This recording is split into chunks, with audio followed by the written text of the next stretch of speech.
हद हो गई यार।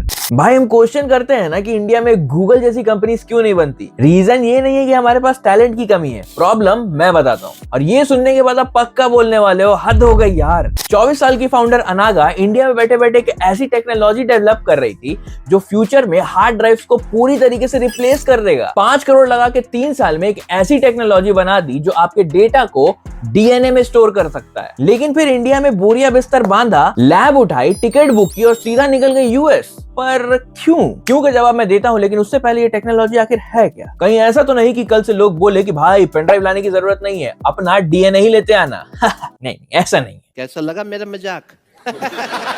आपके बॉडी के डीएनए में डेटा नहीं घुसाया जाएगा। देखो डिजिटल डेटा 0-1 बाइनरी में होता है। डीएनए का जो सीक्वेंस है ATCG, इसमें डेटा स्टोर हो सकता है। लैब में आर्टिफिशियल डीएनए बनाया जा सकता है और उसके अंदर फोटोज, वीडियोस, फाइल इनकोड की जाती है। सिर्फ 1 ग्राम डीएनए 215 पेटाबाइट डेटा स्टोर कर सकता है। मतलब जितना हार्ड ड्राइव उठाने के लिए जिम की मेंबरशिप लेनी पड़े, उतना डेटा एक छोटे से डीएनए सैंपल में आ सकता है। और सिर्फ टेक्नोलॉजी ही नहीं, उन्होंने एक सबसे बड़ी प्रॉब्लम सॉल्व कर दी, कॉस्टिंग की। आज डीएनए की स्टोरेज कॉस्ट लगभग 3.5 लाख पर MB तक जाती है। अनागा ने इसे इंडिया से ही 100 रुपीज पर MB तक ला दिया और ये टेक्नोलॉजी हजारों साल तक डेटा को संभाल सकती है। तो फिर प्रॉब्लम क्या थी? टेक्नोलॉजी नहीं, फंडिंग। देखो इंडिया में डीप टेक के लिए लॉन्ग टर्म इन्वेस्टर्स मिलना बहुत ज्यादा मुश्किल है, लेकिन यूएस जाते ही इन्वेस्टर्स की लाइन लग गई। तो देखो बात इंडिया वर्सेस यूएस की नहीं है। देखो सवाल सिर्फ इतना है कि अगर हम फ्यूचर की टेक्नोलॉजीज बनाना चाहते हैं तो सिर्फ टैलेंटेड लोगों से काम नहीं होगा, हमें एक ऐसा इकोसिस्टम डेवलप करना पड़ेगा